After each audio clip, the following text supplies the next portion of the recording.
another episode of ADNRD on DC. This is Al, and I've got my buddy Roberto. How you doing, Al? Doing all right. Okay, so today, I know that in the last episode we said we were going to do something different, something special. Things have changed. We're going to do that in the next episode, but this episode we're going to continue our special episodes of certain superheroes. Today we're going to do the Green Lantern, also known as Emerald Knights. So we're going to do them. This is the first time we're going to do a superhero that isn't just one guy throughout the entirety of its comic. Like, we've done Superman and Batman and Wonder Woman. They all are the same person throughout the entirety of their run in the comic book world. This is the first time we're going to do a comic book character that has different people under the same mask, under the same, same costume. Under the same name. Yeah. Yeah, and just to touch more on the whole, we're switching up format. We do apologize. We know we said we were gonna do a special episode today, and I don't remember if we actually mentioned what that topic was gonna be. I think we did. We did, right?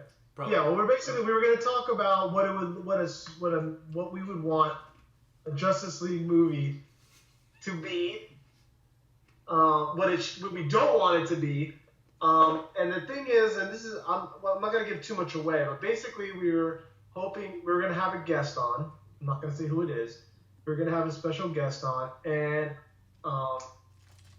after I had a nice conversation with somebody yesterday, we're actually planning on doing that same topic episode, but next week, like Al said, but with two special guests. So we just felt like this topic of what the Justice League movie should be, the first ever live action movie should be, it is so massive of a topic, of course to us, I guess, and maybe to other people, but it deserves more than one or more than two guys talking about it, more than three guys talking about it. It deserves four, and we could even include more, but honestly, we're gonna stick to four. We're gonna make that work, and we're really excited about that. And we might talk about it a little bit more when we're in closing. But anyways, so we decided, well, why don't we talk about the next superhero that we were gonna talk about anyways, which was next on the list, which was Green Lantern. Like Al said, it's the first superhero we're gonna talk about where more than one person. More than one character endures or takes on the name of Green Lantern or is part of the legend of Green Lantern. So I'm really excited. It's another hero that I always knew about as a kid, but I never dove into it like we're going to do today. So anyways, All right. In that, I guess we should move on to our DC news.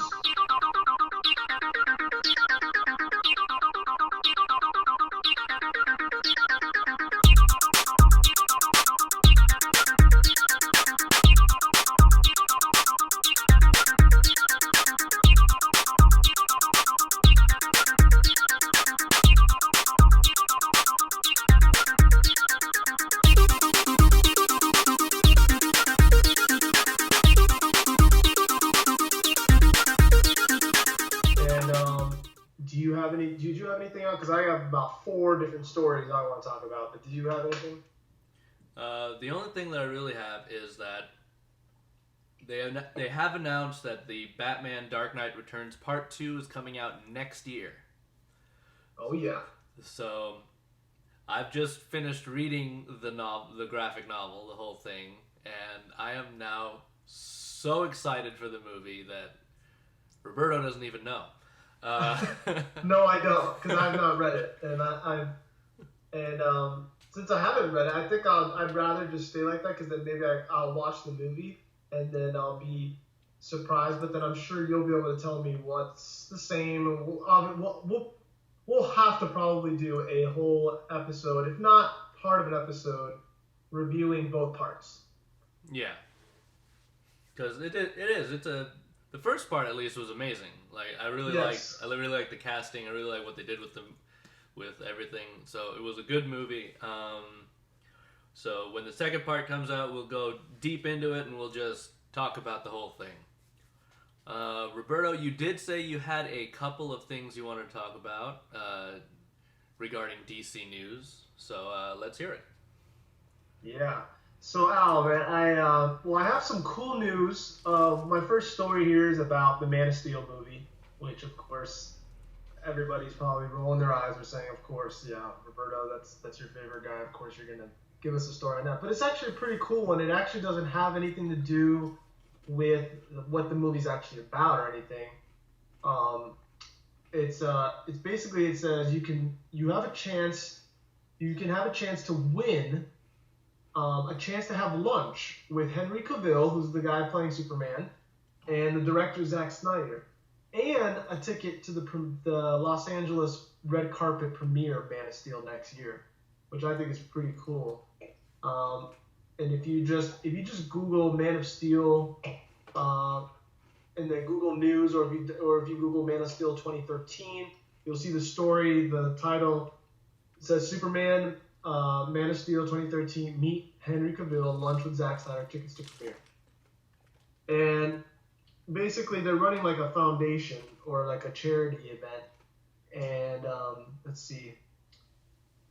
I'm putting the bid on the So what happens is you'll be able to. It's at the 2012 Gala Awards, and if you go, you have an opportunity to bid on the Arthritis Foundation experience. It says the lucky winning bidder will get to have lunch with the Superman director, and the winning bid will also receive 2 tickets.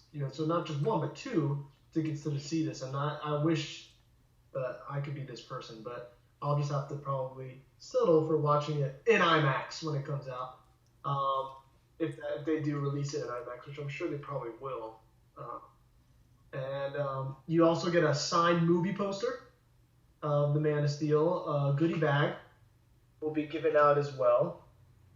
And there's also let's see, they have a list here. I'm not going to read it all, but they have 1, 2, 3, 4, 5, 6, 7, 8, 9, 10 other Man of Steel prizes that you could win. And I'll just read like the first 3. 2 tickets to Los Angeles, we already said that. Meet and greet, red carpet with the 2 guys I mentioned. 2 tickets to the Star-Studded movie premiere, a private lunch, private VIP studio tour for 2 at the Warner Brothers Studios in Burbank, California. Holy crap! I could do that. I would probably give my left arm for that. Not my right one, but my left one. And 2 nights stay at the Andaz Hotel in West Hollywood, California. I don't know if that's a super nice one, or I'm sure it's not a bad one, but that's pretty cool. The Man of Steel poster signed by the director, the cast, and producers, and some Man of Steel collectibles, and that's it. Actually, I read the whole thing for you. But so, anyways, those are some. Check that out if you really want to get involved with that. That's something that you can check out. And I don't know, Al. I think that's pretty cool deal. Definitely.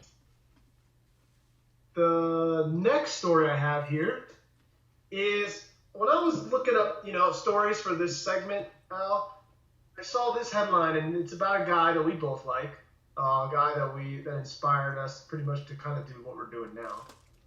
It says Kevin Smith announces 3rd Batman outing. So, in case people aren't aware, Kevin Smith had the chance to actually write a couple of comic books with his best friend, one of his best friends, and his name is Walter Flanagan. Walter Flanagan, yes, and he's on the Kevin Smith series Comic Book Men. If you don't know, you can check that out on AMC. No, is it on AMC? Yeah, AMC. And you can check that out to see who he is, what he looks like, all that kind of stuff. But he's the one that runs the comic book store in that show. Well, him and Walter Flanagan actually is like, he's a he's an artist on the side. He likes to draw comic books and design pictures and things. And so him and Kevin Smith did, I believe, 2 comic books for Batman, which was really cool. And I guess they've given him the green light to do a 3rd installment. So this is a 3rd installment to his Batman trilogy. It'll probably be their last one.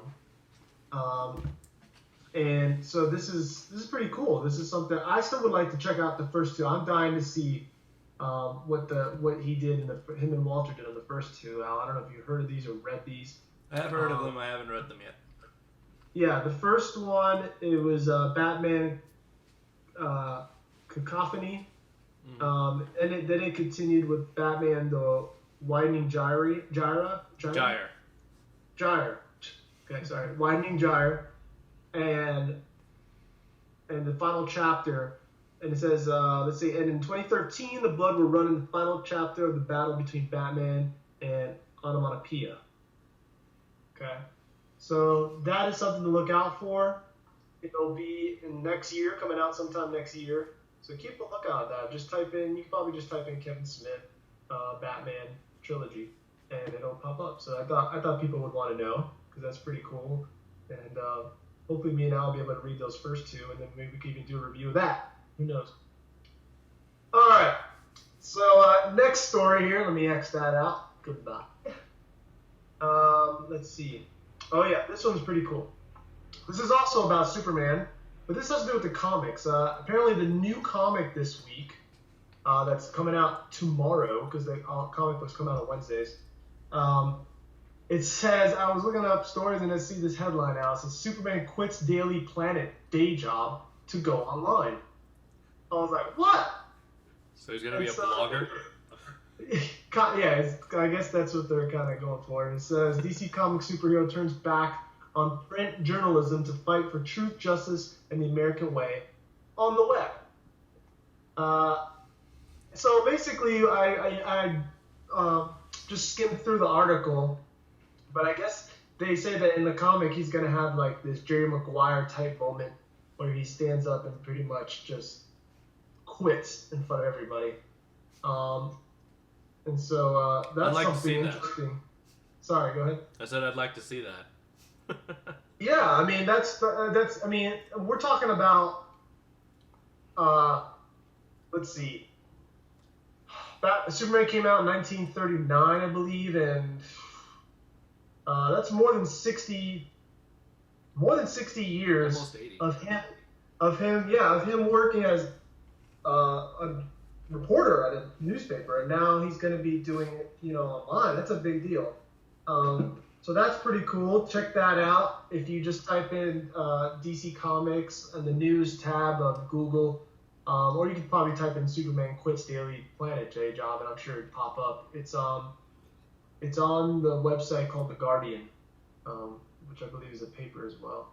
I just thought that was pretty crazy. And also, if you go on the DC Comics website, I think it's the same issue. They're talking about, I guess they're advertising as Superman pretty much goes nuts in this next fight that he does. So that's pretty interesting. I really do want to read that. So check that out. I think it'll be interesting to see Superman or Clark Kent quit his Daily Planet job. Yeah. What do you think about that, Al? What do you think about him quitting his job? I think that he's been a reporter too long. Well, you know what though, and I think, and we got about 5 minutes before we got to move on. But so I'll be quick. But I think I think they're just trying to modernize Superman by doing that, because nowadays the thing is the newspaper industry is not what it used to be. There definitely is still big time newspapers out there like the New York Times, LA Times, Miami Herald, Daily Post. But it's still not what it used to be. More people are blogging. More people are going online writing. There's more news articles online. I remember last year, the year before, the newspaper industry was in real trouble, and they still are, I think, but they were talking about getting rid of newspapers altogether. And so And after reading that out, I'm almost suspect to think that we might see something like that in the Man of Steel movie. I have a really sneaky suspicion that they're gonna, because they're trying to update. Well, they're trying to try to fit Superman in today's world, and what better way would that be than to maybe the Daily Planet has a new blogging department or something, and that's what he's gonna be writing for, since he's always out in the street anyway, saving people. Maybe that'll be easier for him to do because he could type up stories anywhere. Yeah, well, it could also be because I'm thinking that what they're doing is that the newspaper is going to be transitioning from being an actual physical paper to being like a website. So they could still be writing articles and stuff, but they wouldn't have to do it in a press room and have everything typed up and send it off to the presses. They can just email it and have it put onto the website. And you already know Superman can type like 1,000 words a second, so. So you could get that done in like 2 minutes, and then there you go. Here's my article. Exactly. So, and that'd be interesting if they did that in the movie. Like maybe in the first one, the newspaper gets in trouble and has to start transitioning to that, and then by the second movie, it's already an internet-based newspaper or something. No, something like that. I don't know.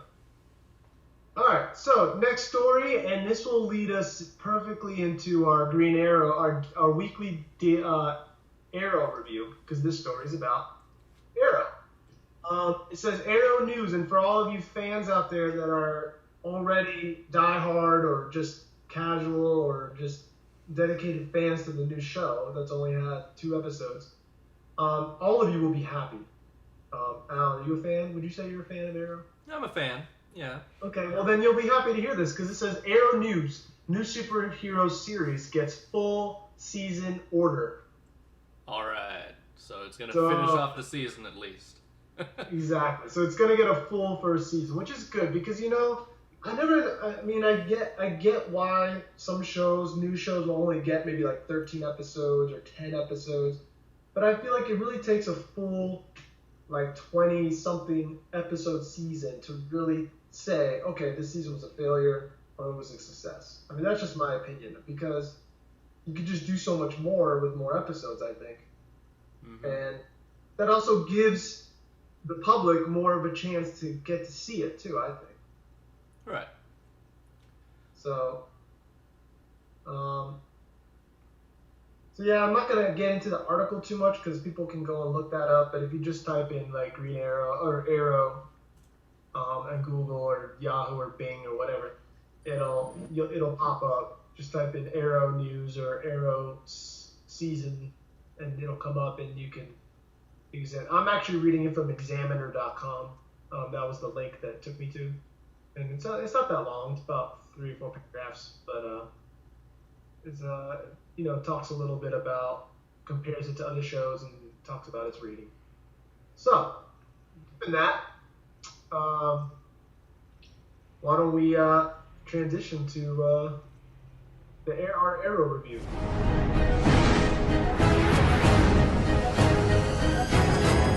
All right. Okay, so we are on episode 2 of Arrow. What did you think of the second episode? I mean, it was they started getting more into a little bit more into the backstory and the whys, more than just whatever story was happening in town. They were trying to get into the backstory of the Green Arrow and what happened to him on that island. What did you think of the way that they came about doing that? I think this is going to be a running theme throughout at least the whole first season. I mean, maybe they'll do it throughout the whole series, but I think this storyline can really only last at least one season with the flashbacks to the island. I mean, he could always have flashbacks to the island, but I think this whole because first of all, the episode's called "Honor Thy Father," and we know from the first episode that you could tell that they were like Well, they gave us little hints of how the dad thought he had ruined the town of Starling City, and he wanted Oliver to basically go and make things right that he made wrong, and go and punish these people that helped him do it, or stood by and let him do it, or whatever however you want to look at it. And so in this episode, I actually like that they started right. Well, they did in the first one too, but they started right again, pretty much almost in a flashback. No, they started with him. I'll tell you right now, because I got it running on the side here. They started off, and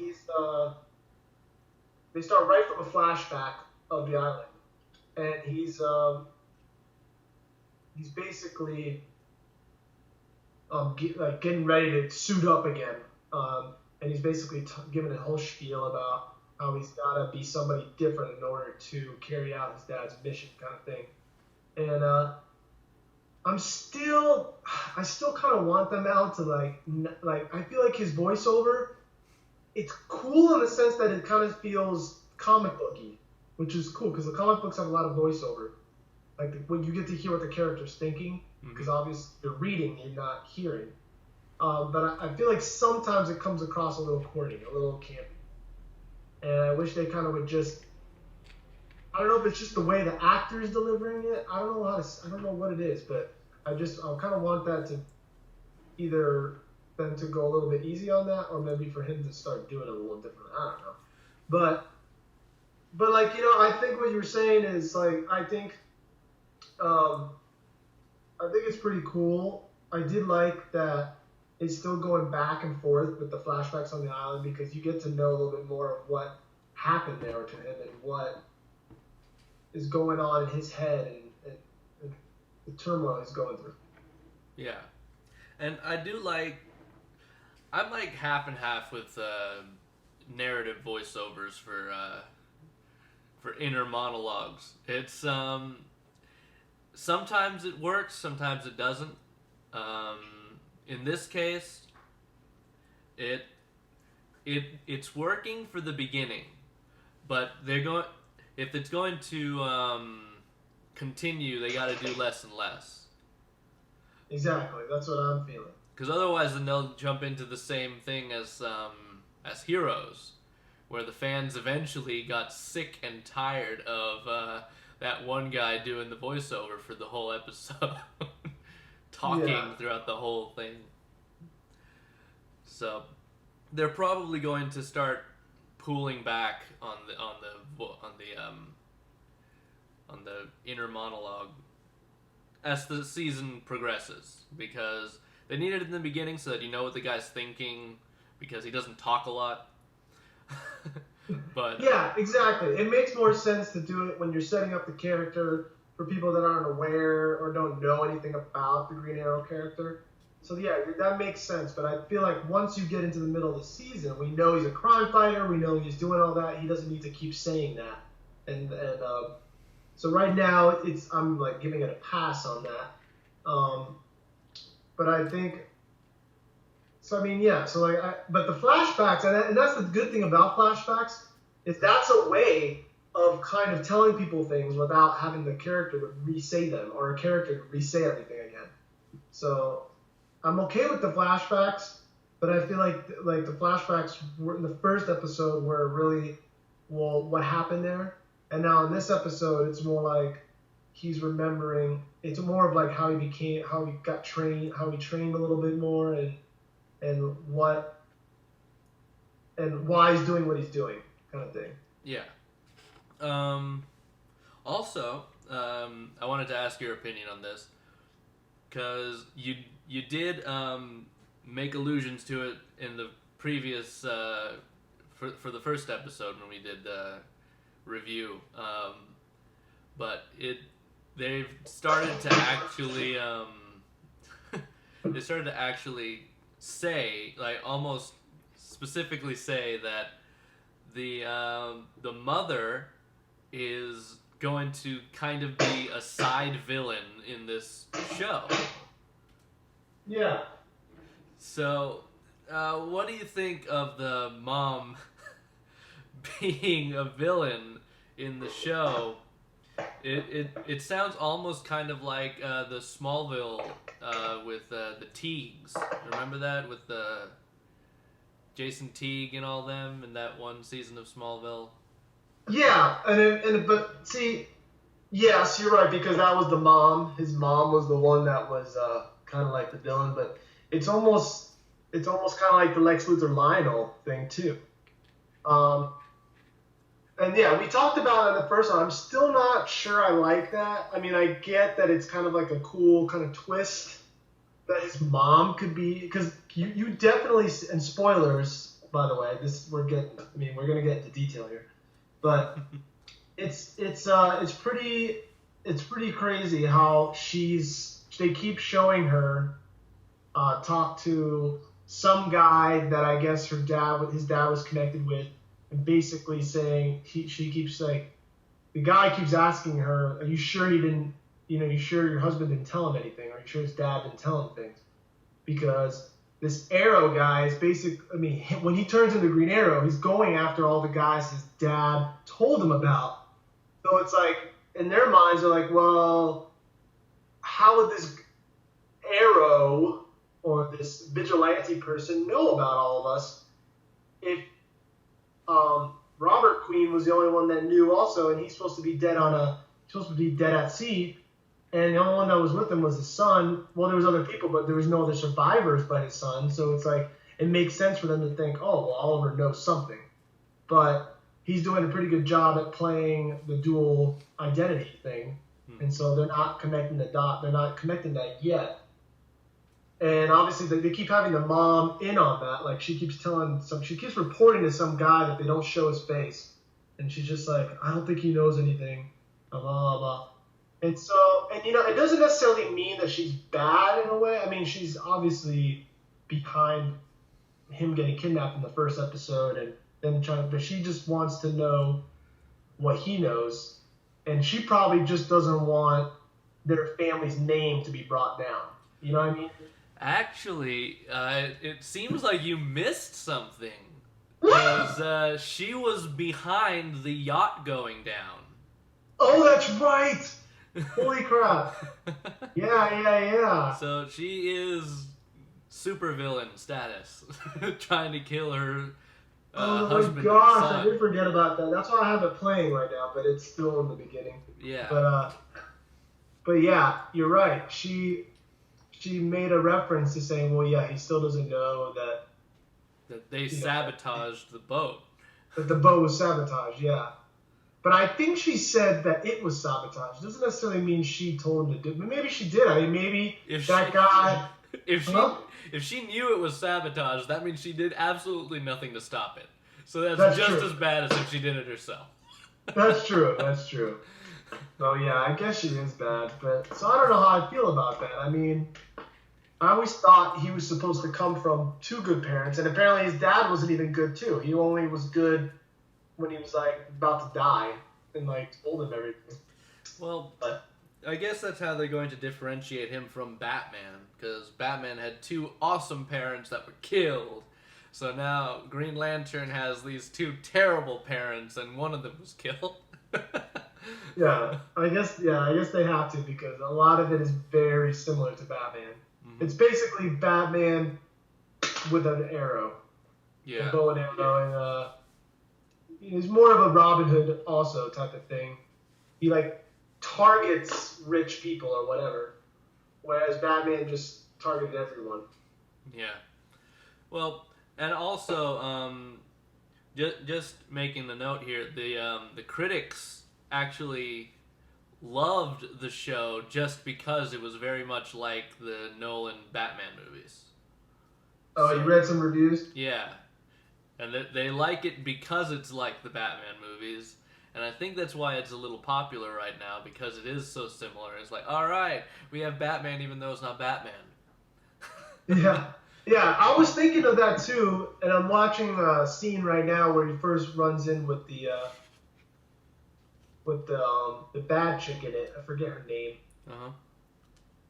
But the girl that the crime boss guy hired to take him out or whatever. And I was thinking of that too. I was like, well, it's almost like we're getting Batman on the small screen every week, which is pretty cool. Like, I like it. I mean, I don't mind. I'm always, as soon as they, because to be honest, I didn't even really know who Green Arrow was until he was on Smallville. I don't think I had ever heard of him. And so, and I knew that they brought him onto Smallville because they couldn't bring Batman onto Smallville. They really wanted to get Bruce Wayne on that show so bad, but Warner Brothers said no because of the Nolan movies. So then they said, okay, well, we'll get Green Arrow on there because pretty much he's almost the same kind of character, just, like we said, a little different. So I do like that. I do feel like we're getting to continue to see Batman almost. Yeah, a Batman-like character. Yeah. All right. We're nearing the 30-minute mark. So I think, unless there's something else you wanted to add about the episode. Would you say you liked it better than the first one? Do you think it's getting better? Or do you think it's about the same, or what? I think the show is getting better. I think they're starting to come into the character. They're starting to build up into it.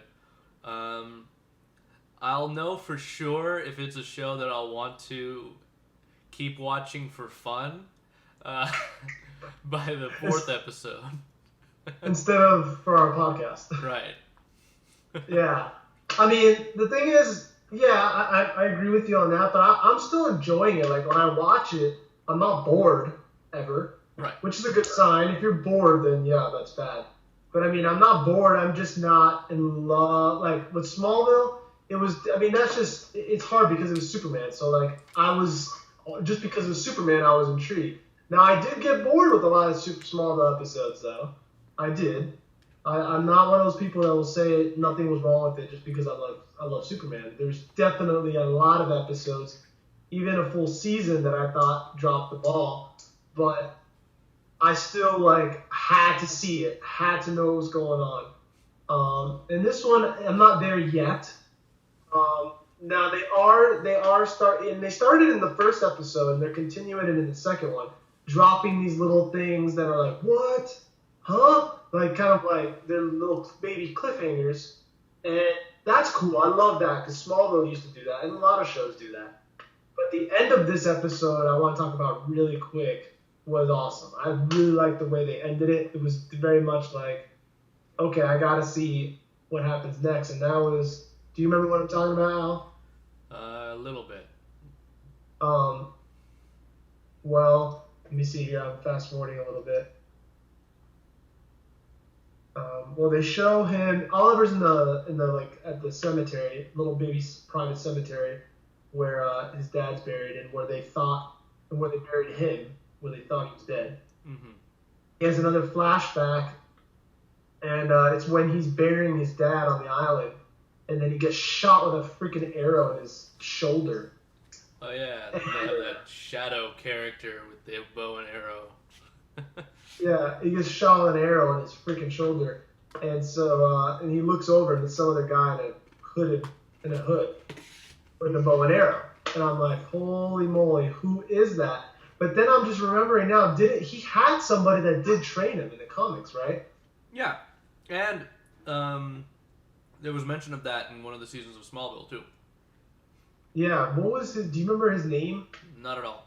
But I thought didn't they show him in Smallville once? Yeah, a couple times, right? One later time. Seasons. In one episode, and I think Green Arrow killed him. What?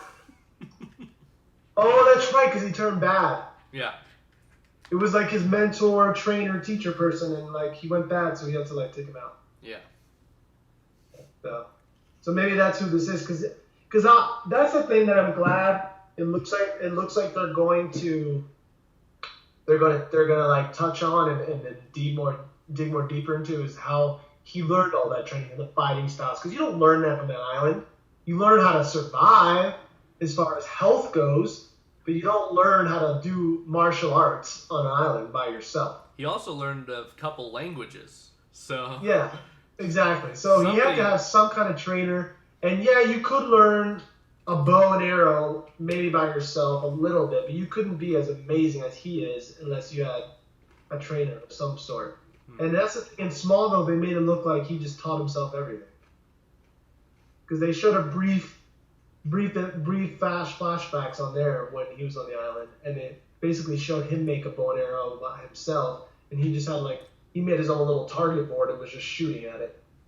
But anyways, so I think that was cool. I think they ended that pretty good, and it definitely, I think the second one was a little bit better than the first one, just because of the new information they provided for us and details and hints and teases.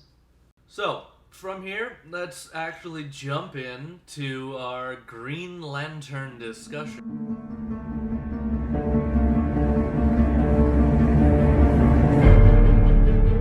So we wanted to start this off talking a little bit about the history and the mythos of the Green Lantern Corps. It started off with the Guardians of the Universe, little blue men. And they had this power, the power of will, and they used that to fight evil. But eventually, they discovered that they didn't have enough. There was too much of a universe for them to do all of the fighting. So they decided to create a police force for the universe. Their first attempt were called the Manhunters. They were a bunch of android robots that were programmed to protect the universe and fight evil. I did not know that. Yeah, and they had a flaw in their logic. They kind of went a little, like robots often do. They went a little overboard with figuring out what's good and what's evil, and they would punish people for doing little things that didn't really require punishing. So they were scrapped, and they decided to start over and create the Corps using power rings. And this was actually one of the stories that they put in the short movie that I told you about, Roberto, Green Lantern Emerald Knights.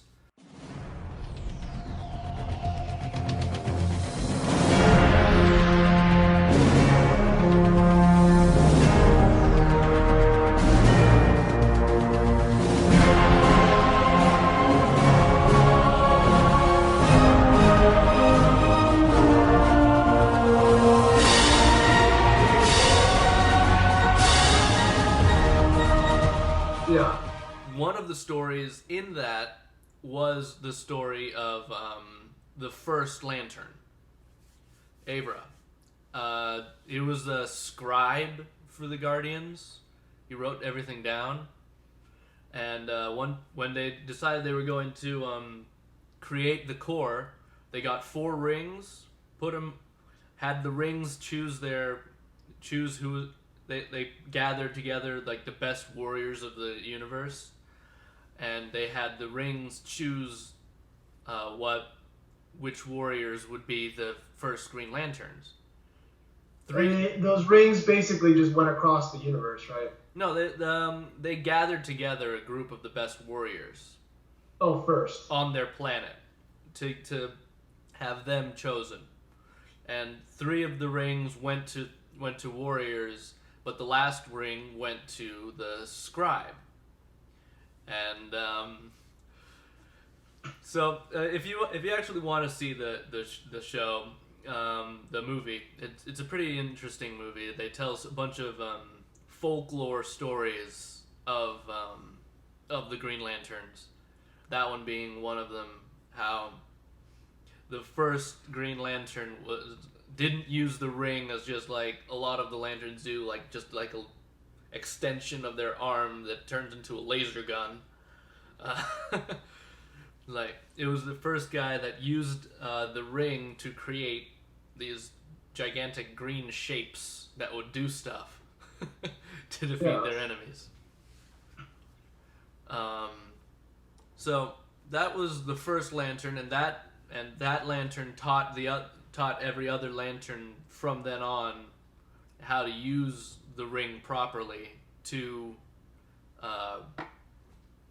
well, to protect the universe from that sort of awful stuff that happens. See, and that was something I was pretty surprised to learn because, like I said, Green Lantern is something a character I always knew about, but I didn't know for the longest time that it was more than one person. I didn't know that it was part of something bigger. I didn't know it was like a club or like a police force type of thing until I watched the animated series and got into it that way. And it's pretty cool because it's just a different idea that it connects Earth to a bigger universe. And that was pretty cool to learn when I first heard about it. I was like, what? He's okay. Different people can be it, and then after seeing the movie, that gave me a little bit more insight into it, and we'll get on that later. But and in case you're wondering, can you guess what year Green Lantern's first appearance was? Without looking it up. I'd say the 50s, because that's when a lot of the superheroes came out. Sooner than that. Sooner than that? All right. Yep. When? It says All American Comics first appearance. It was All American Comics number 16, July 1940. 1940. Wow. Yeah, considering how I believe Superman was 1939 or 38. That's not that much long after that. Yeah, no. So yeah, he's been around a while. And here are a bunch of the characters. There's Alan Scott, Hal Jordan, Guy Gardner, Jon Stewart. Not the Daily Show guy. Yeah, Kyle Rayner, Jade Sinestro, Simon Baz or Bays. Mm-hmm. So those are just. There have been a bunch of them. The one that's obviously the most popular is Hal Jordan. He's the first of the Silver Age. He's pretty much the only Silver Age Green Lantern. He's the one that's in the latest live-action movie. He's the one that's depicted in the most recent animated features. The one that was in the Justice League was Jon Stewart, and the Green Lantern that was chosen to be in the Superman episode that we will talk about later was Kyle Rayner. Oh, he's my favorite. We gotta get into that later. We'll talk about that later. So the Green Lantern is actually a military corps, kind of like I don't know. They're kind of like an army. They're almost an army. More like a SWAT team. Oh, I know why you like Kyle Rayner. But anyways, keep going. Yeah. I'll leave that as a tease for the people. Yeah. Okay. So yeah.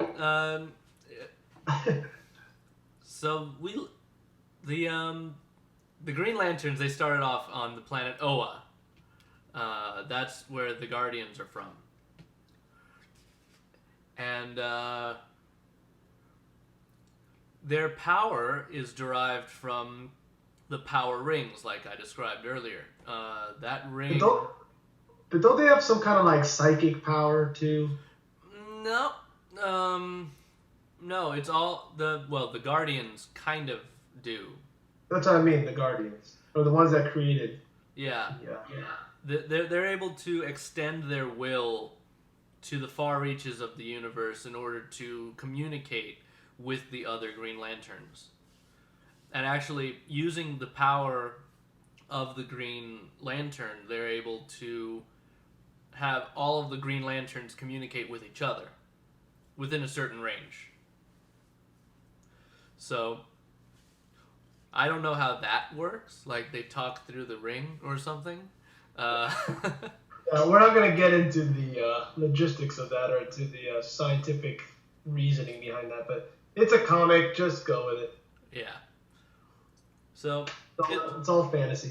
So the ring is able to create things out of using your imagination and your will to will things into existence. So you could create like a force field. Some of them have created ridiculous things. I've seen one that made a dragon. It was awesome. Uh, it allows a Green Lantern to fly. And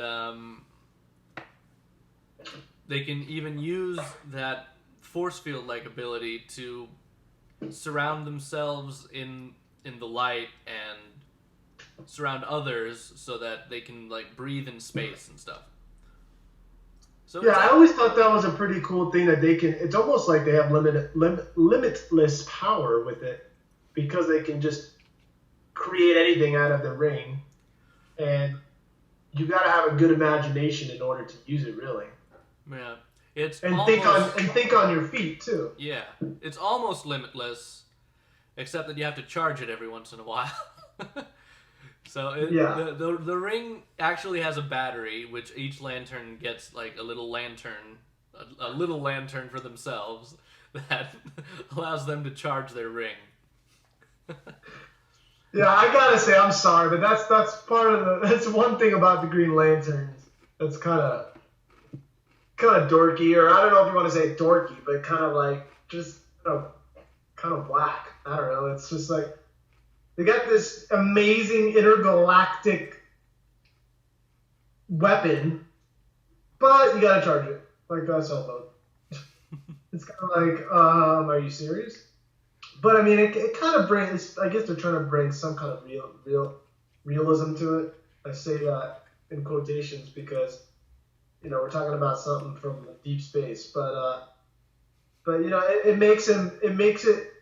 Everybody's got to have a kink in their armor. You know what I mean? They can't just be absolutely invincible. That's why Superman has kryptonite. Batman's a human.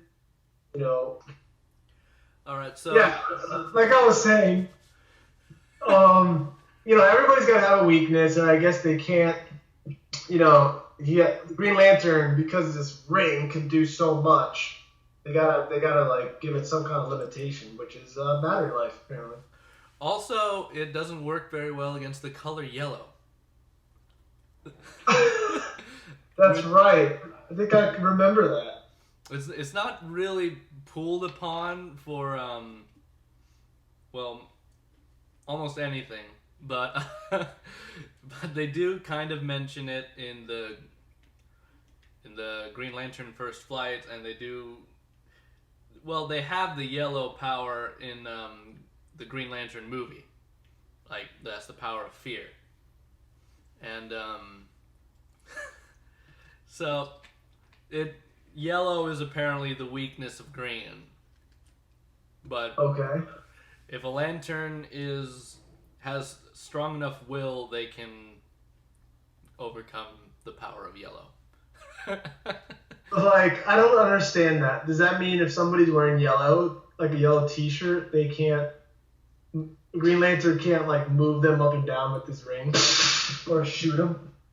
Well, he could do something, but it just it isn't really like they've changed it so that it's not really yellow that's its weakness, but yellow is the color of fear for the yellow lanterns. So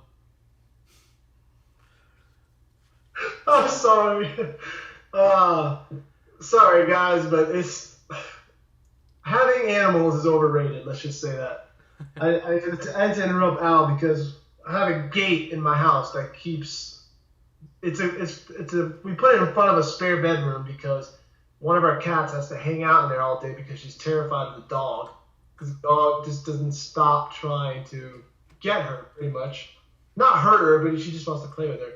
And somebody just knocked down the freaking gate, so I have to go and fix that. I just started giggling. But yeah, so you were talking about the yellow. Like, I just don't understand. Like I was just saying, yellow is fear. So the whole point, like they do this weekly in the movie, but the power of will is supposed to overpower fear. But yeah. if if you let it, fear can defeat you from like depleting your will. Yeah, I get that. It's just okay. Anyways, why don't we go into let's talk about the his adaptation or his incarnation in the Justice League cartoon.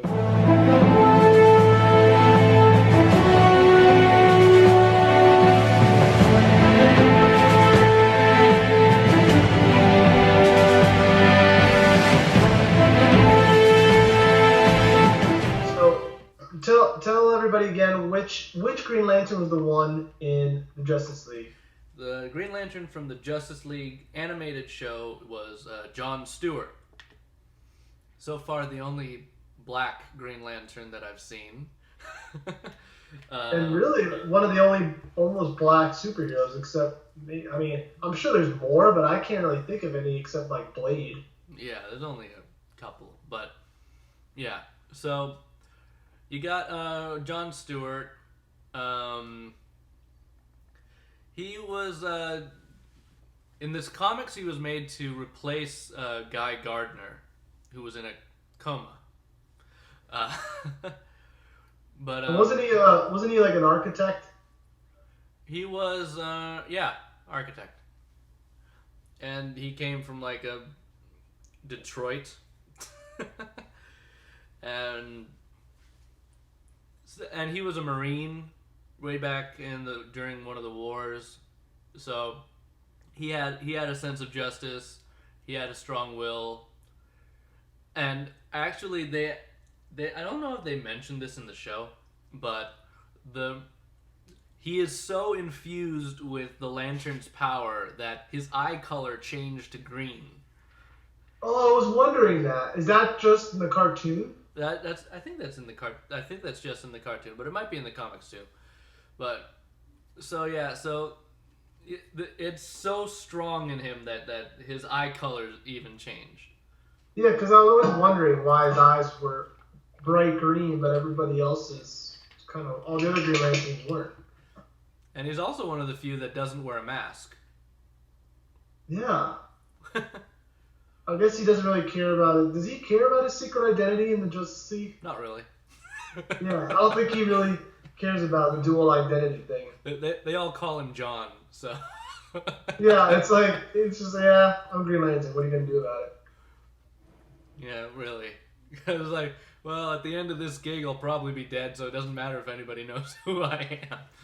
Yeah, and I guess he doesn't have... I mean, I'm sure in the comics he has somebody he cares about, but at least in the Justice League cartoon, I didn't see too many times where they show, like, a girl that he's really in love with or family. Well, they do show family, don't they? Oh, no, wait a minute. That's right, I was waiting for you to figure it out. Who was involved with... with Hawk Girl. Oh my gosh. Yeah. Who? With Hawk Girl. Hawk Girl, that's right. But she's a superhero too. Yeah, so. But they were still involved. That's right. I mean, like, he wasn't involved with just a regular citizen. No, doesn't look like it.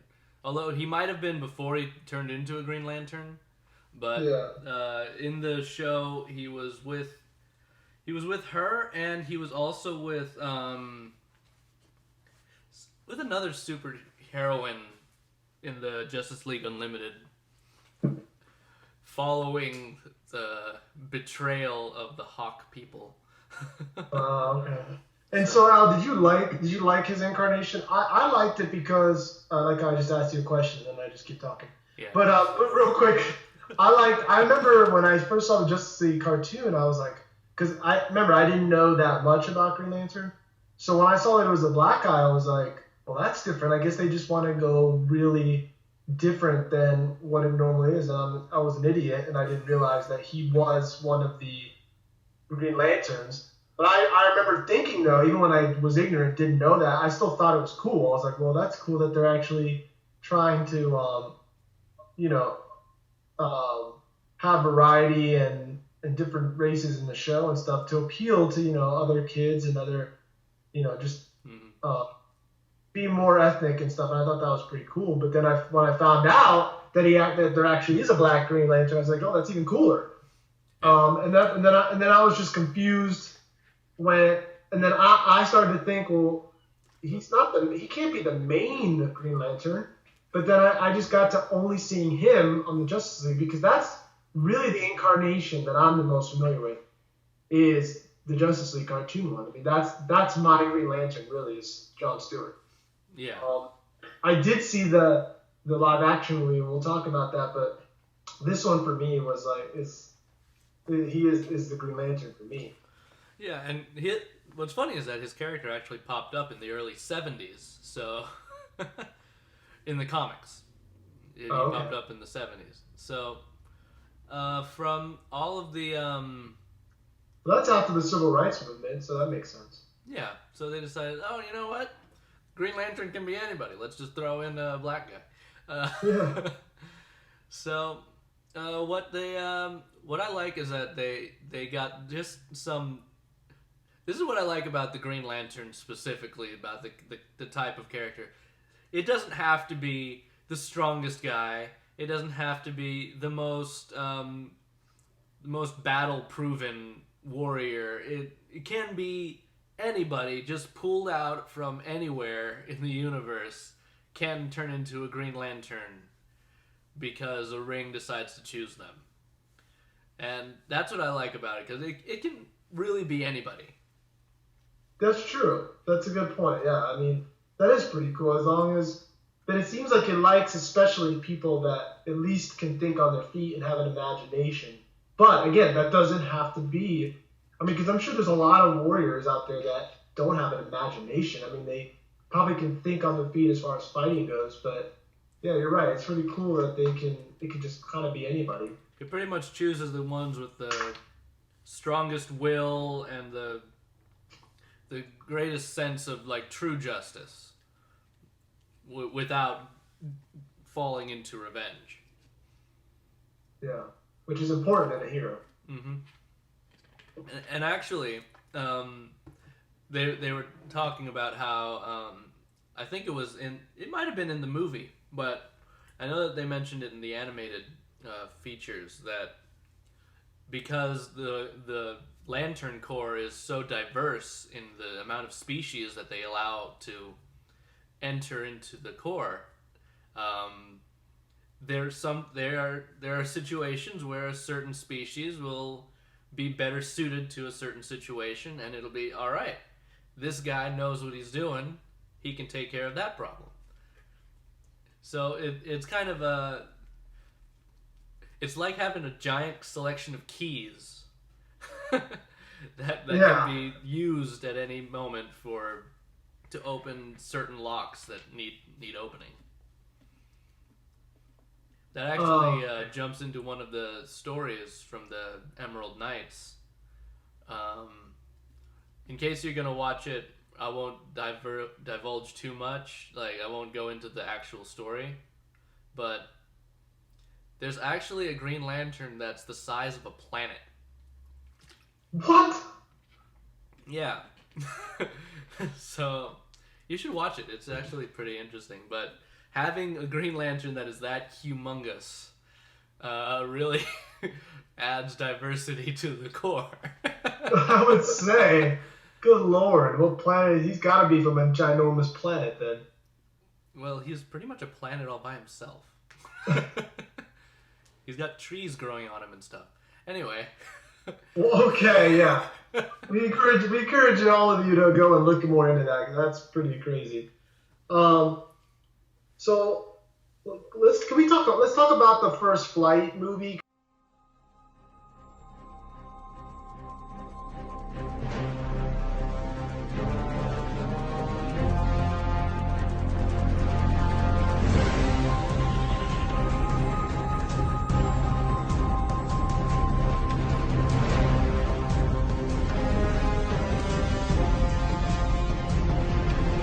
I tried to watch it before we did this episode, and I just couldn't get it unless I bought it. And I still need to watch like a trailer, but just seeing pictures from it and stuff, it looks pretty cool. Would you say it's on par with like the Wonder Woman movie? Oh, it is. It is much better than the Wonder Woman movie, just because it's on such a grander scale. Like, with Wonder Woman and even with the Batman and Superman movies so far, they've all been kind of centered on Earth.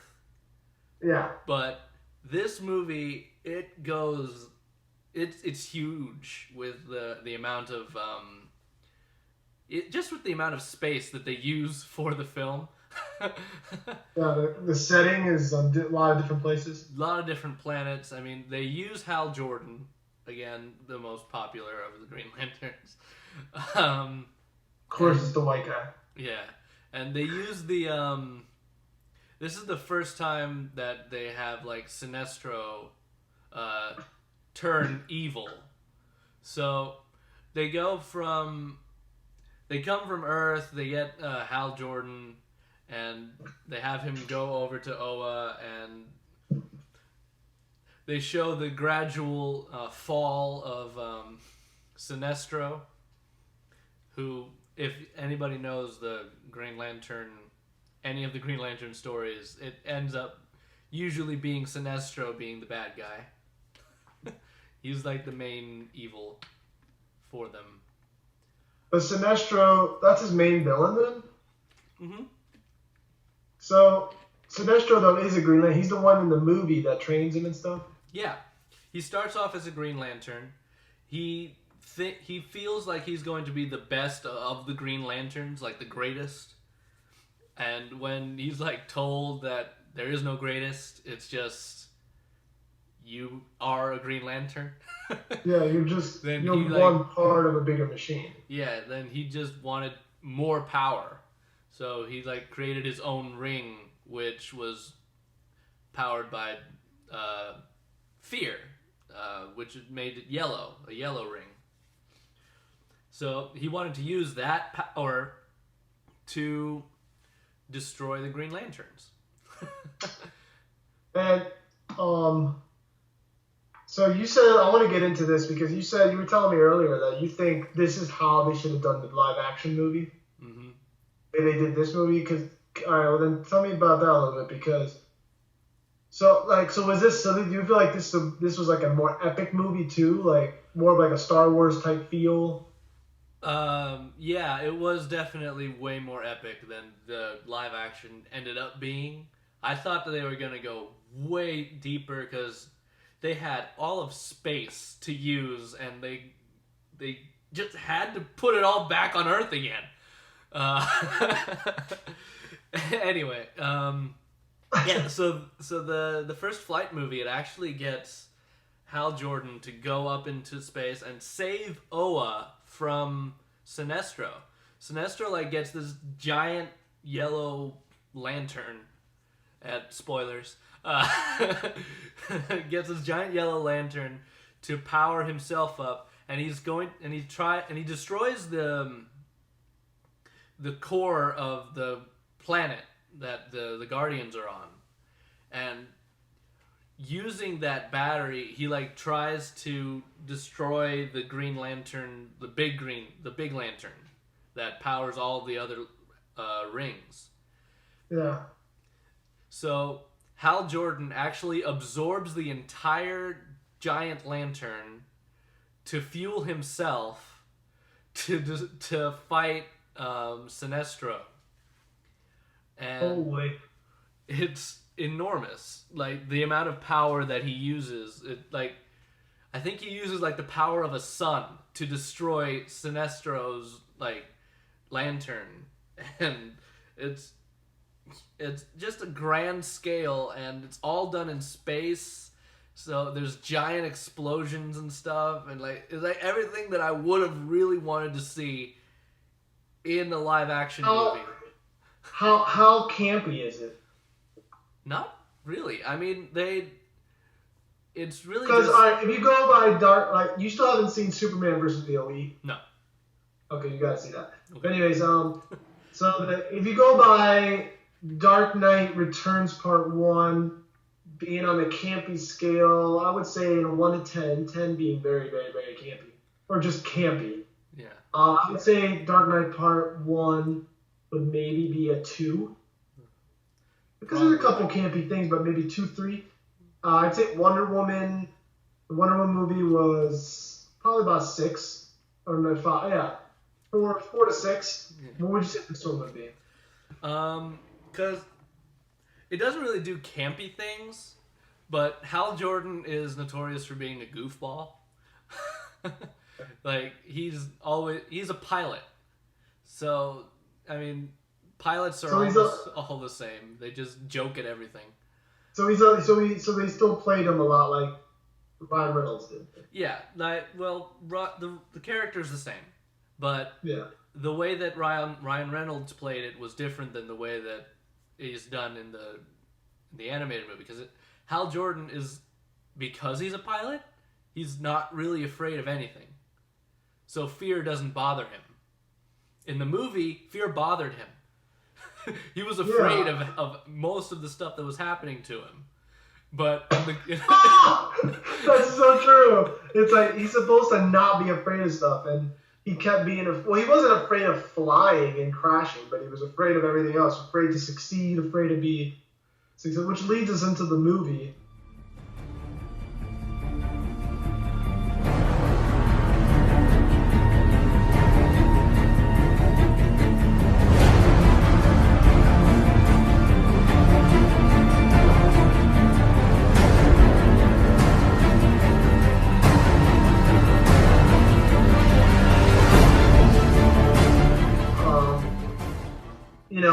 When I saw the movie, the live action one, because that one didn't come out till that one came out let's see,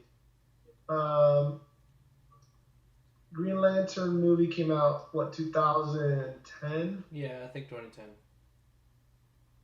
Hold on, I'll tell you right now.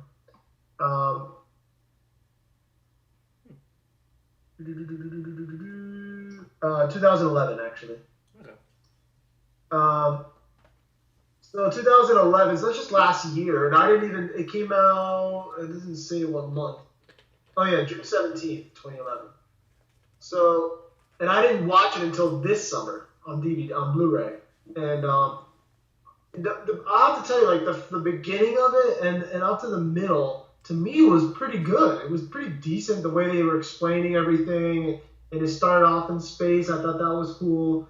And then, like, once they got to the middle and the end, spoiler alerts, it just kind of was nothing. It's like there's no real climax. Like, the villain that he fights was just kind of weak to me. It's just kind of like just another guy that got infected by this fear creature that helped him to basically have that yellow kind of power thing. It was just that part got kind of campy too. And I think they had an opportunity to make it really good. And the potential was there. Because the guy that played Sinestro, Mark Strong, is a really good actor. I mean, he's a really cool actor. He's been in some really good things. He's been in well, John Carter was not good, but he was in Watchmen, I believe. He was in Kick-Ass. He was in Sherlock. He was the bad guy in Sherlock Holmes. Endgame, Body of Lies. He's been in a lot of British movies as well, because I believe he's British. Yes, he is, actually. And so, like, I think he looked the part to me already. If you look at him on IMDb, I mean, he looks like Sinestro. Yeah. And I thought that the first part of the movie was good. Like you said, like, the first 2/3 of the movie was played out right. Like, I liked how it was going. It was like, okay, you're building. I didn't like what they were doing with Hal Jordan, but I thought, okay, eventually he's going to man up and do something awesome at the end. But they just kind of chickened out with the villain, and they could have made it a whole lot stronger. They could have made it a whole lot better, more epic, because he is. It's a universe hero. It's a galactic hero. That's what the Green Lanterns are supposed to be. And this guy was just weak in comparison. Yeah, exactly. Like, it was, like you said it perfectly. He's a galactic hero, and yet I understand why they had to do it on Earth, because I guess they feel like we won't relate to it as an audience unless it's on Earth. But there's been so many movies that have done well that took place somewhere else other than Earth. You would think they'd get that you think they'd get that idea. Star Wars, Star Trek, the Alien movies. I mean, there's just so many movies that have taken place on other planets and stuff, and they did well. And this was one that they really could have done one. It would have been another point for DC. And to me, they just, like you said, they just blew it. Yeah, so I mean, I was saying earlier, we had some technical difficulties, so sorry, but some people say it was horrible, it was absolutely just one of the worst movies ever, or whatever, and I don't think it was that bad. It wasn't good. Let me just tell you that it was not good, but I mean, it wasn't absolutely devastatingly horrible. It just was like, whatever. And they just had so much potential to bring another a really rich, well-known DC character to the big screen more than anything, in a brand new, awesome way, and they just blew it. I don't understand why they held back so much. I don't know. I mean, you would think they would have learned the lesson from Superman Returns, which was, basically was criticized for being too slow, not enough action,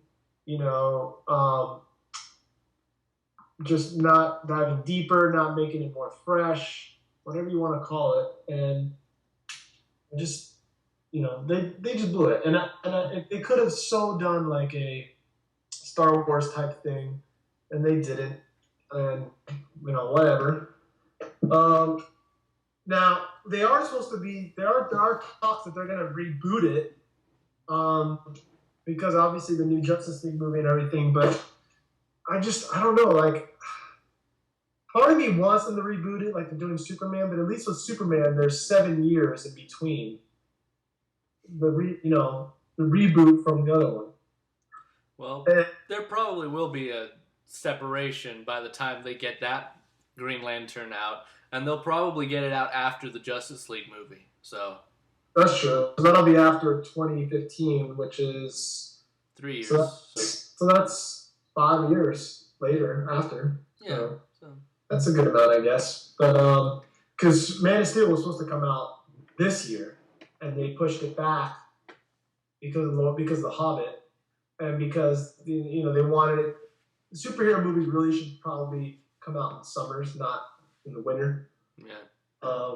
So that's another reason why they pushed that back. But so yeah, that's pretty much our thoughts on. I mean, that's what I think of the movie. It was all right. And the funny thing is, I watched it with my wife and my friend, and my friend was the one that rented it for me because he knew I hadn't seen it. And funny thing is, he actually liked it. He was like, I don't understand why nobody else likes the Green Lantern movie. I like it. I think it's a pretty good movie. And we popped it in, and by halfway through the movie, I was the only one awake. He had fallen asleep, and my wife had fallen asleep, and Kiri had fallen asleep, and it was just like, really? But he had already seen it, to be fair. And if a movie is really not amazing, Kiri will fall asleep at anything. Unless it's like a really great, grasping, on your seat, or just interesting movie, she usually falls asleep. So, and it definitely just wasn't that. I mean, even though the first half was all right, it wasn't really like gripping. Like the Nolan movies, every single minute you're like, huh? Like you gotta pay attention. Yeah. And this one just wasn't that. I mean, it was all right, but anyways. Okay. Really quick, I just wanted to make mention of this because I don't think you know about this. Oh gosh. Back in 1994, DC Comics decided to publish a one-shot comic book. Huh? That was called Batman in Darkest Night. And it was like an alternate universe type story where Hal Jordan doesn't get the ring, but it goes to Bruce Wayne. So Bruce Wayne becomes the Green Lantern.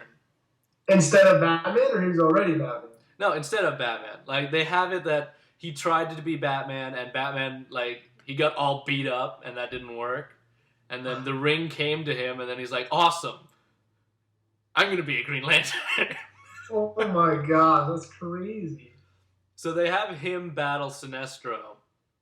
And it's like Sinestro comes in and out of the story. Like, comes in, tries to fight, doesn't work, flies away. But Batman kind of stays in the Gotham City area. So and eventually he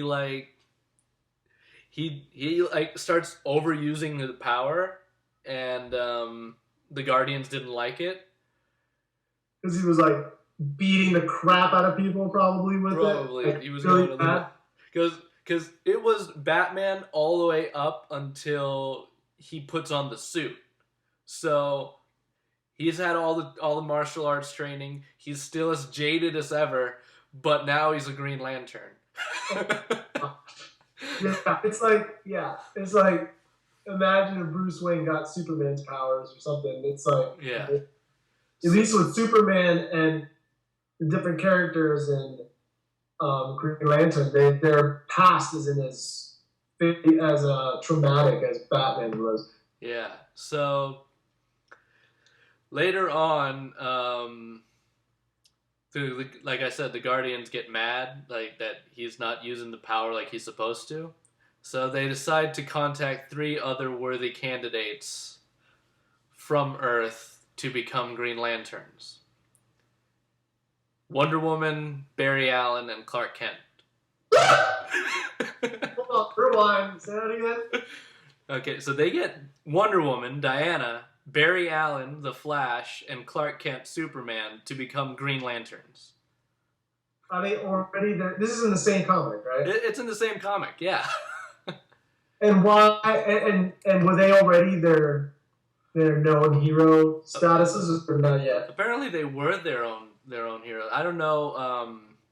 And it was because Batman was refusing to give up the ring. So apparently, they are they were Superman, Wonder Woman, and the Flash. They were just given rings. Also, on top of their other powers. Yeah. So Sinestro comes back. Batman tries to fight them. Tries to fight him. They come in and they all start tangling. They try to get Batman to give up the ring. That doesn't work. Then a whole bunch of stuff. I haven't read the comic. I'm just reading the plot, but it sounds ridiculous. I've just bought the comic online. It's gonna come to me soon. I'm so excited for that. I was gonna mention that reminds me. I remember. I think I heard something like that, but I think it was. But it wasn't a. It wasn't a comic. I think it was when they were still thinking about what to do for the Green Lantern movie. There was a rumor, or maybe it actually was in the script and then they changed it, or maybe it was a part of the original script or whatever. But they were gonna, in the new Green Lantern movie that ended up being the Ryan Reynolds one, there was gonna be a scene where the ring was searching for somebody, and before it finds Hal Jordan, it actually goes by the Kent farm. And it actually went to Clark Kent first, but then because he was not a human from Earth, it had to pass him. He couldn't do it because it had to be somebody from Earth. It had to be an Earthling or a human. So that's why it didn't go to him. And they were gonna shoot that in the movie. They were gonna have a little cameo with Clark Kent there, and then it just go past it because it realizes it probably does a little scan of him or whatever and realizes he's not human, and then it goes to Hal Jordan instead, which I thought I guess that would be pretty cool, especially if they were trying to link the movies. That probably would have been an interesting thing, maybe, but it doesn't make much sense because they have so many different races of creature as Green Lanterns. It wouldn't matter if it was human or not. Uh, But I guess they don't have a rule though that it has to be like if it goes to a certain planet because I guess he's supposed to protect Earth also. Maybe I don't know that it had to be a human to protect Earth and not. But I don't know. well, actually, at first they didn't want to use humans because, for the most part, humans are very selfish and they don't like to take care of other people. Uh, so, but no, Green Lanterns take care of a certain sector of the universe. So they take care of a certain group of planets. Okay. So it didn't have to be human, but it just ends up being humans quite a few times. Well, I guess you could have it to where maybe they needed a human, and for some reason, and it found him, and they're like, oh, and realized, oh, it's not, you're not human, and then it went to Al Jordan or something. I don't know, but I just thought that when I first heard that, I was like, oh, that seems pretty cool. But then obviously they ended up not doing it. Mm-hmm. But I guess that's I don't know. I wonder. I guess I always wonder too why they never introduced Green Lantern on Smallville either. But Well, they did have him as part of that Golden Age group that was way back in the past, if you remember. did they? I have to see that episode again. With Hawkman and all them. It was in that Justice League group. Justice Society. Yeah, the Justice Society. They had a Green Lantern. Okay. Like they even had his lantern in the museum. Oh, that's right. That's right. It wasn't necessarily Hal or John or whatever. Yeah, it wasn't necessarily Hal, but it could have been. I think it was that other guy. The what's his face? Guy Gardner. Alan Scott. Oh yeah, Alan Scott. Sorry, it was the first one. The very first. Then it went to Hal Jordan and Guy Gardner and all them. Anyway. Okay. All right. So let's talk about dude. What about this new anime? So for those of you who don't know, there's a new, and we did mention this, I believe, on like the first our first podcast when we talked a little bit about DC Nation, which is the new, pretty much the new set of series that Warner Brothers is doing or DC is doing for cartoons on Cartoon Network on Saturday mornings, and they have the Young Justice series, and then now they have the Green Lantern animated series.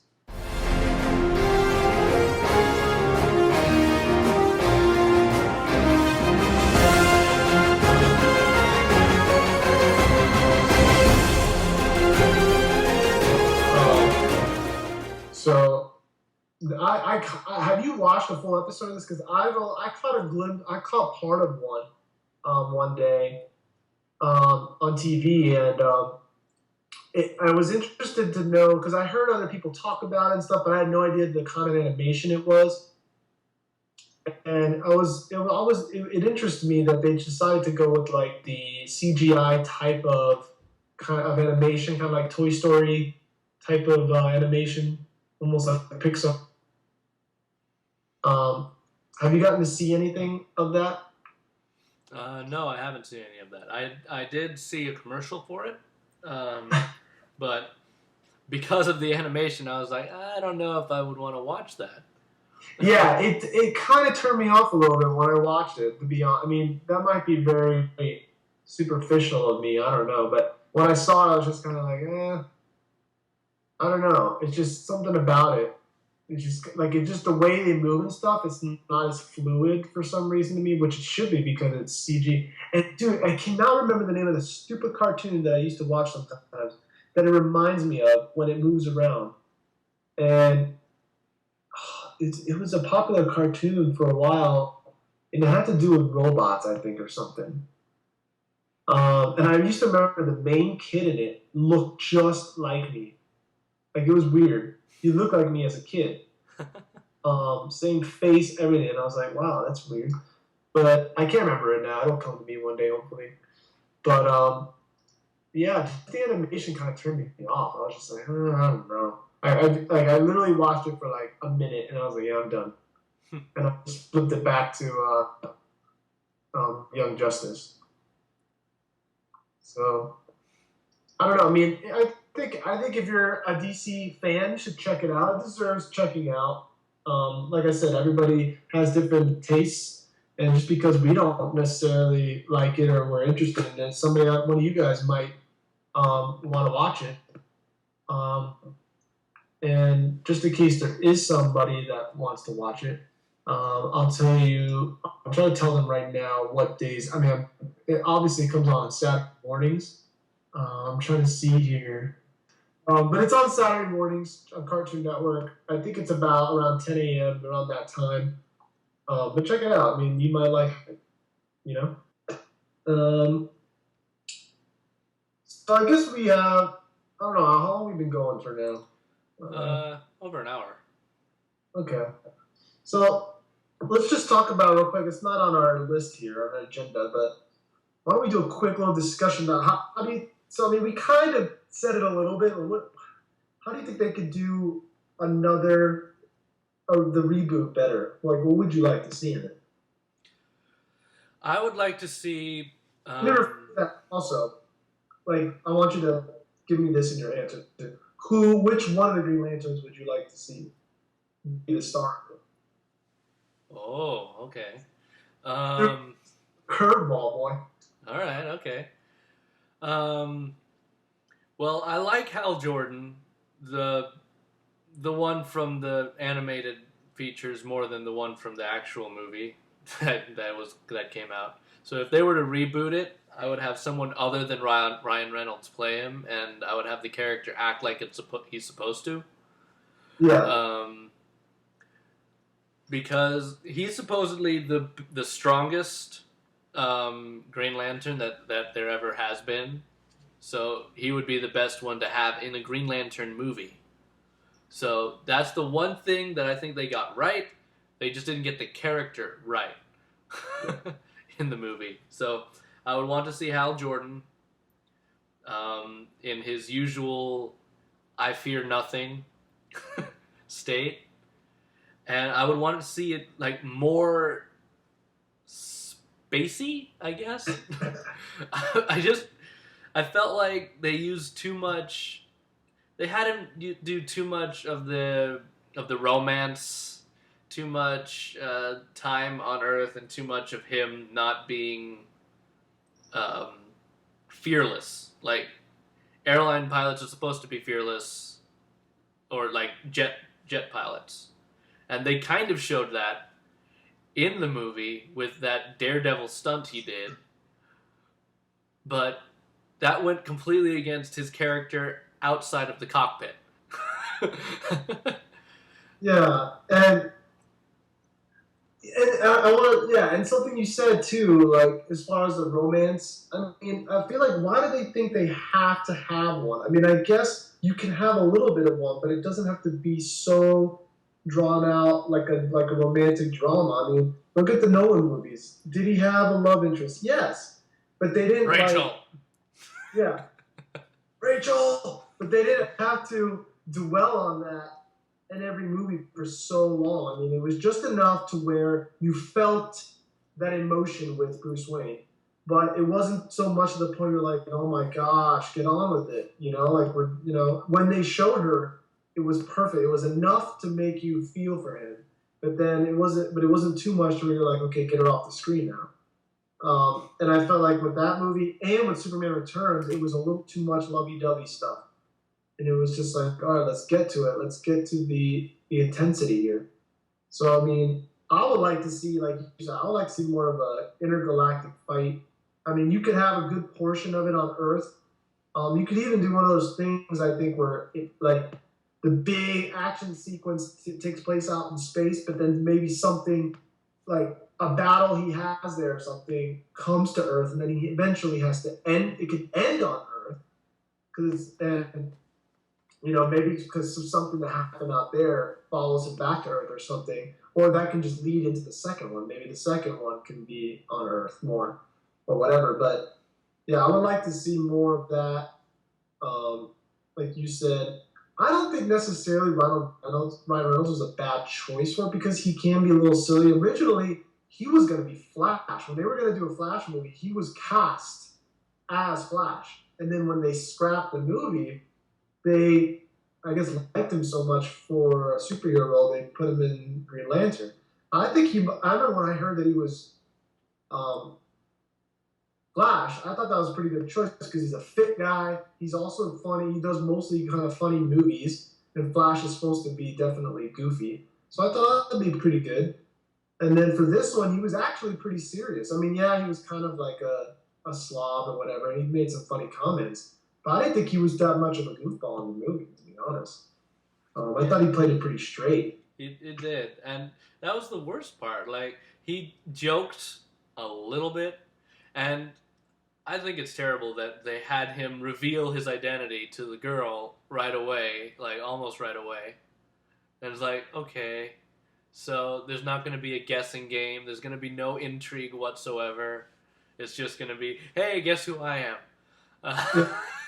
And also, I feel like I should have brought this up earlier, but the first save that he did as Green Lantern was really corny.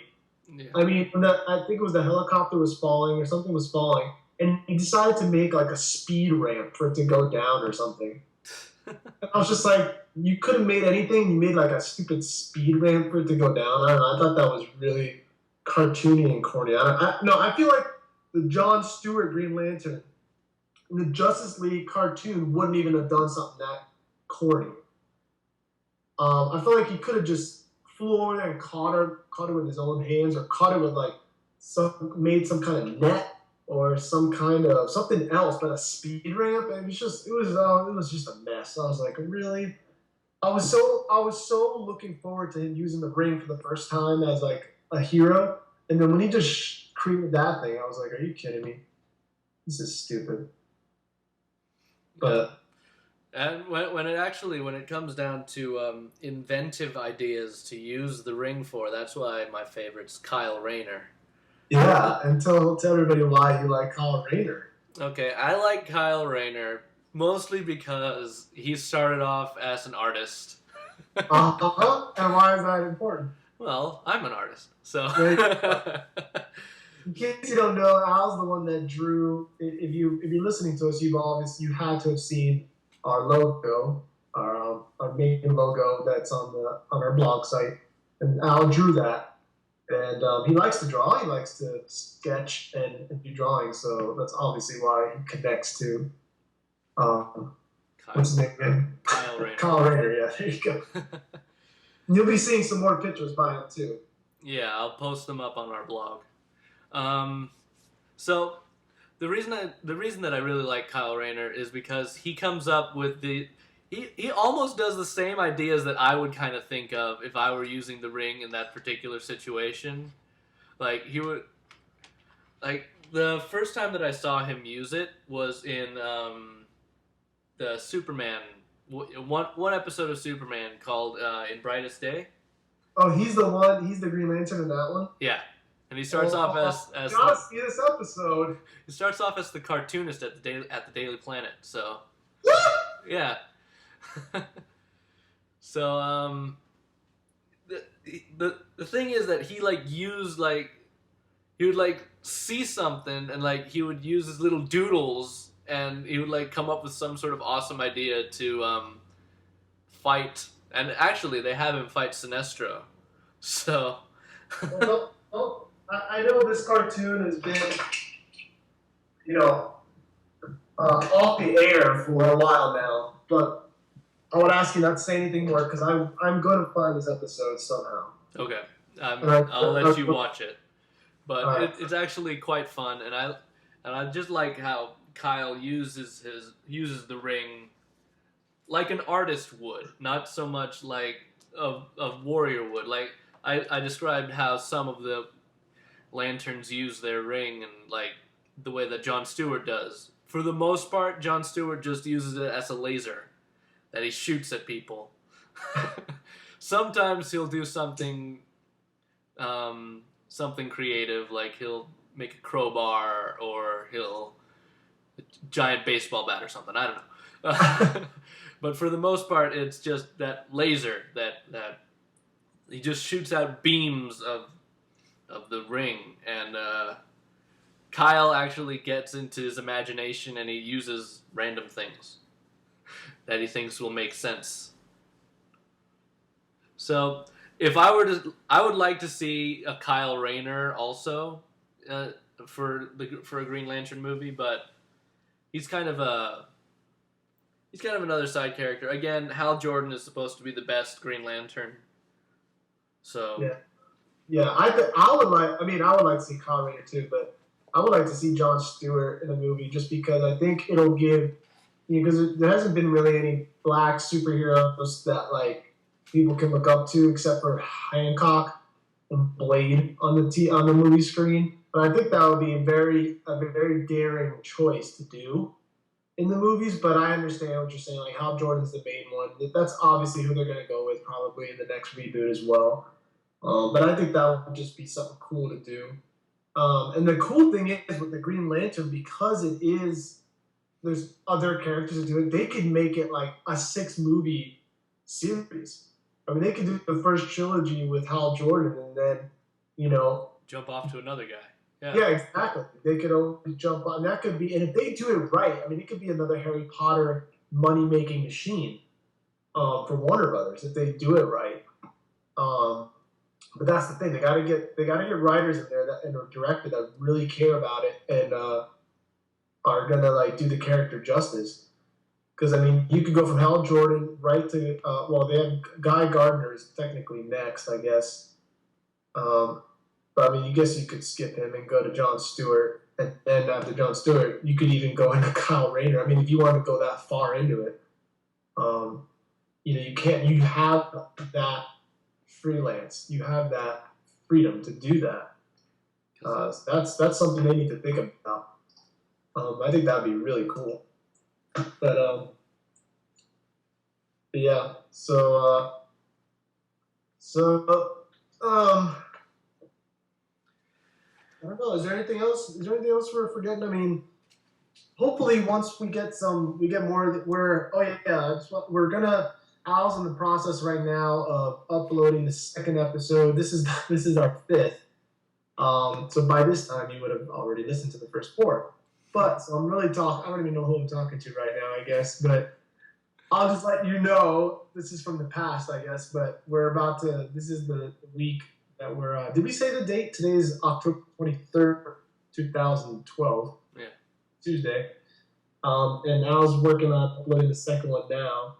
And we would just upload all of them, but the thing is, it takes time to edit each one and then to upload it. So we're now we can do it. We're trying to do it weekly at least. So you'll have those on a weekly basis. Hopefully. Yeah. And I just realized I said last week we should try to upload them every Wednesday, even though today's Tuesday, which is a Tuesday exclusive. But I had said, we should do it Wednesdays because it's when Arrow comes out every Wednesday, but also comic. Comic books come out. Yeah. So that makes sense too. But so let me. Al, go ahead and tell everybody before I close this out. Why don't you tell them? So what's coming up on the next one again? I'm going to try not to jump out of my seat. All right. So. This is pretty much concluding our Green Lantern episode. Next episode will be a special episode. We're going to have 2 guest stars. Who they aren't really stars per se. They're just they're stars in our lives. Guest speakers, I suppose we could say. That they're going to help us talk about our ideal Justice League movie. Where we talk about what we really want to see in a Justice League movie, what we really don't want to see in a Justice League movie. Get into how we want the characters to behave, plot lines and everything. After speaking to one, he said that he wanted to talk a little bit about casting and who he would want to direct. So we'll probably put a little of that in there. Oh, of course. So yeah, go ahead. Sorry. So the next episode will be the ultimate Justice League movie. Yes, and like Al said, we're going to get into all that. We'll get into casting. We'll get into who we want to direct, possibly write, plot lines, all that good stuff. We're not going to tell you who the guests are yet. We'll introduce them next week on their 6th episode. But I will let everybody know that we will still do. What's awesome is our guests are willing to do the Arrow. It'll be probably episode 3, which airs tomorrow night. The review of episode 3 of Arrow. So they're gonna be around for the whole show. So they're gonna be here to review Arrow. They're gonna be here for the only segment that they probably won't speak on is just our DC news. Me and Al will just do that probably really quickly. But they're going to definitely give their insights into the Arrow series. So that means they got to do their homework and make sure they watch that. We're obviously going to talk about the Justice League, our Ultimate Justice League movie. But I do have to tell everybody, and this will give them a little bit something more to look forward to. One of the guests, I am dying to hear and I will tell you it's 2 guys, okay? So it's not really giving anything away. But one of the guys, I am dying to hear his take or his review on The Dark Knight Rises. And you'll know why when he comes. And I'm dying to talk to him about the upcoming Man of Steel movie because I really value his opinion on movies and TV because he's gotten me into a lot of shows and movies that I never had watched or was interested in before. And then after I did, I loved them. And same thing with music, certain bands that he told me about that I didn't know about. And then now they're one of my favorite bands. And the other person, and this person that I'm talking about is just someone that's not necessarily a comic book buff or anything, but he's really into movies. He doesn't discriminate as far as type of movies. He's very well informed on it. He usually always has some kind of nugget of information on upcoming movies and plots and projects in the TV and movie world.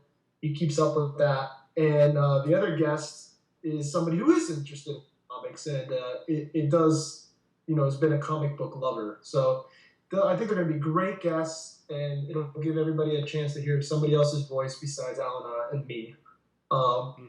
And hopefully all 4 of us will come up with something pretty awesome for the Justice League movie. And hopefully when the movie comes out, some of what we talk about, hopefully we'll even make that movie. I mean, who knows? That'd be awesome if some of it did. So that's what the next show is going to look like. Anything else, Al? Anything else you want to tease them with? Just that I think my idea is going to be the best. Okay, so maybe we might have to make this a competition. I don't know. But now I want to hear what Al has to say, but I gotta wait till next week. But again, thank you for listening. We cannot wait for the next episode. It's gonna be a blast, and hopefully we'll be laughing a lot and just having fun. And hopefully you have fun with this. Do have to warn you.